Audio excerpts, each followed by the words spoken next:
In this guide, I'm going to show you how to use spatial reframing in photos on iPhone. This is Aiden from JustPause, and before we get into this guide, make sure to like the video and subscribe to the channel with all notifications on. It really does help with the channel and it lets us know that you want more content like this, so we greatly appreciate it. If at any point throughout this guide you did have any questions, just ask them down in the comment section below and we can help you out further. I'm going to be doing my best to reply to every single comment down there. First things first, go ahead and open up Photos and choose whatever photo it is that you want to rearrange.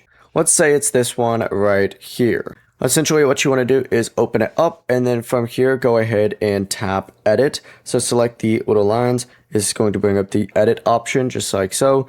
And then what you need to do is hit tools and then select reframe just like so. It's then going to scan the image, and essentially once it scans the image, you just need to touch and drag to adjust the perspective. You can use two fingers to pan, zoom, rotate, whatever it might be. Let's just go and say we want these guys almost directly in the center just like so. Once you do that, it's going to reframe it, and you can even zoom out. Like let's zoom it out, and let's say we want it from this angle, right? Hit reframe and then it'll go ahead and reframe it, and then you can hit done to save it.